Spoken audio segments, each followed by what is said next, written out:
ശ്രീ ഹരീഷ് വാസുദേവൻ, ഇപ്പോൾ കുഞ്ഞുങ്ങളുടെ അധ്യയന വർഷം തുടങ്ങുന്ന സമയമാണ്. അവർക്ക് നല്ലത് പറഞ്ഞു കൊടുക്കുക എന്നുള്ളതൊക്കെയാണ് ലക്ഷ്യം, അതിഥികളെയൊക്കെ സ്കൂളിലേക്ക് വിളിക്കുന്ന സമയത്ത്. പക്ഷേ എത്രത്തോളം ദൗർഭാഗ്യകരമായ ഒരു കേസാണ്. കുഞ്ഞുങ്ങളെ ദുരുപയോഗം ചെയ്തതുമായി ബന്ധപ്പെട്ട വകുപ്പിനു കീഴിൽ കേസ് നിലനിൽക്കുന്ന ഒരാളെ അതിഥിയായി കൊണ്ടുവരിക എന്ന് പറഞ്ഞാൽ അതിനപ്പുറത്തേക്ക്, അധ്യാപകരാണല്ലോ, ഒരു സ്കൂൾ സംവിധാനമാണല്ലോ, അതിനപ്പുറത്തേക്ക് എന്ത് ഉത്തരവാദിത്വ ബോധമില്ലായ്മയാണ് ഒരു സ്ഥാപനം പ്രകടിപ്പിക്കേണ്ടത്?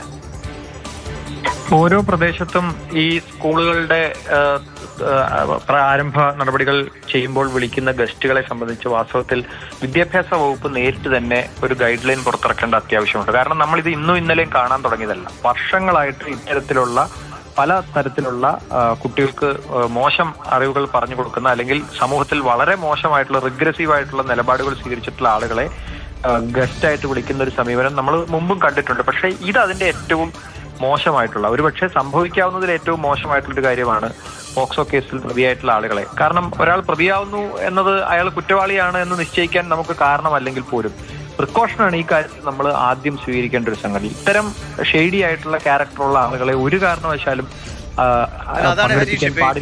അതൊരു ആരോപണം നിൽക്കുന്നു.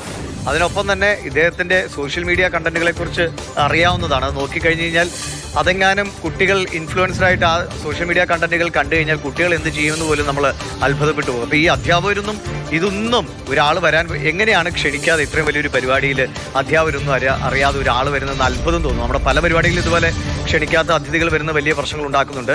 അത്ര ഗൗരവമില്ലാതെ നമ്മുടെ അധ്യാപകർ ഇത് കാണുന്നുവെന്ന് കഷ്ടമാണല്ലേ? എനിക്ക് തോന്നുന്നത് അധ്യാപകർ പൊതുവിൽ, കേരളത്തിലെ അധ്യാപകർക്ക് ലാക്ക് ചെയ്യുന്ന ഒരു സംഗതി, സോഷ്യൽ മീഡിയയിലെ ലൈക്ക് അനുസരിച്ചാണ് ആളുകളെ തീരുമാനിക്കുന്നത്, അവരുടെ മെറിറ്റ് തീരുമാനിക്കുന്നത് എന്നൊരു പ്രശ്നമുണ്ട് വാസ്തവത്തിൽ. കാരണം നമ്മൾ അത്ഭുതത്തോടുകൂടി കാണുന്ന അങ്ങേയറ്റം റിഗ്രസീവ് ആയിട്ടുള്ള കണ്ടന്റ് ഉത്പാദിപ്പിക്കുന്ന പല കേസിലും പ്രതിയായിട്ടുള്ള ആളുകളൊക്കെ ഇപ്പോൾ പല സ്കൂളുകളിലും കുട്ടികളോട് അവരുടെ അനുഭവം പങ്കുവെക്കാനായിട്ട് വിളിക്കുന്നതായിട്ട് ഞാൻ തന്നെ സോഷ്യൽ മീഡിയയിൽ കാണുന്നുണ്ട്.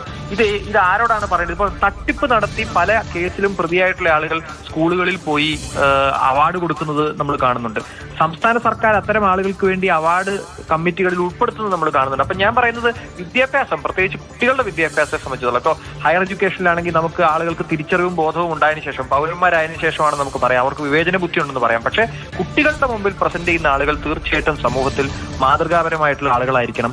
അവർക്ക് 10 ലൈക്ക് സോഷ്യൽ മീഡിയയിൽ ഉണ്ടെന്നുള്ളതിന്റെ പേരിലോ മറ്റെന്തെങ്കിലും ഒരു ലോക്കൽ വിസിബിലിറ്റി ഉണ്ട് എന്നതിന്റെ പേരിലോ ഒരു കാരണവശാലും അത്തരം ആളുകളെ സെലക്ട് ചെയ്യാൻ പാടില്ല. ഞാൻ പറയുന്നത് ഇത് വളരെ ഈ അച്ചടക്ക നടപടി നേരിടുന്നതുമായി ബന്ധപ്പെട്ട ഉദ്യോഗസ്ഥർക്കെതിരെ അല്ലെങ്കിൽ അധ്യാപകർക്കെതിരെ അച്ചടക്ക നടപടി തീർച്ചയായിട്ടും ഉണ്ടാവും എന്നാണ് ഞാൻ വിചാരിക്കുന്നത്. അതിനേക്കാൾ ഗൗരവമായൊരു പ്രശ്നം, നാളെ ഇത് ആവർത്തിക്കാതിരിക്കാൻ സർക്കാർ ഇത്തരം കാര്യങ്ങളിൽ ഒരു എംപാനൽമെന്റ് തീർച്ചയായിട്ടും കൊണ്ടുവരേണ്ടതുണ്ട്. അങ്ങനെ പറയുമ്പോൾ അത് പാർട്ടി ആളുകളെ തിരികെ കയറ്റാനുള്ള ഒരു മാർഗമായി മാറാനും പാടില്ല.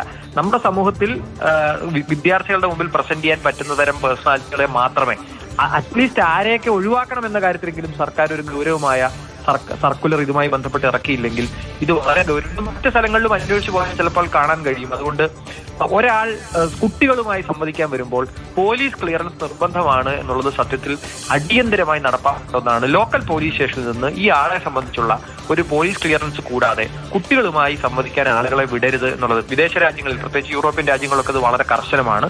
അത്തരം കാര്യങ്ങൾ കേരളത്തിൽ നടപ്പാക്കിയേ മതിയാവും. അല്ലെങ്കിൽ നമ്മൾ വിശ്വസിച്ച് കുട്ടികളെ സ്കൂളിൽ അയക്കുമ്പോൾ സ്കൂളുകൾ അവരെ ആരോടാണ് എക്സ്പോസ് ചെയ്യപ്പെടുന്നത് എന്നുള്ളത് വളരെ പ്രധാനമാണ്. അതിന് ലോക്കൽ പോലീസിന്റെയോ അല്ലെങ്കിൽ പോലീസിന്റെ ഒരു ക്ലിയറൻസ് സംവിധാനമോ വളരെ അത്യാവശ്യമാണ്. ഏറ്റവും ചുരുങ്ങിയത് പറഞ്ഞ ഈ ലൈക്കും ഷെയറും നോക്കി ആളുകളെ വിളിക്കുന്ന നിലയിലേക്ക് നമ്മുടെ സംവിധാനങ്ങൾ മാറുന്നത് ഏറ്റവും പരിതാപകരമായ അവസ്ഥയാണ്. ഏറ്റവും പ്രധാനപ്പെട്ട ഒരു നിർദ്ദേശം കൂടി ഹരീഷ് മുന്നോട്ട് വെക്കുന്നുണ്ടായിരുന്നു. അത് പോലീസ് ക്ലിയറൻസ് ഉള്ള ആളുകളെ മാത്രം വിദ്യാർത്ഥികളുമായി സംവദിക്കാൻ കൊണ്ടുവരിക എന്നുള്ളതാണ്. അത് ഏറ്റവും പ്രധാനമാണ് എന്നുള്ളത്. കാരണം അങ്ങനെയൊന്നും ഉണ്ടായിരുന്നെങ്കിൽ ഇത് സംഭവിക്കില്ലായിരുന്നു എന്നുള്ളത് നമുക്ക് മനസ്സിലാവുന്ന കാര്യമാണ്.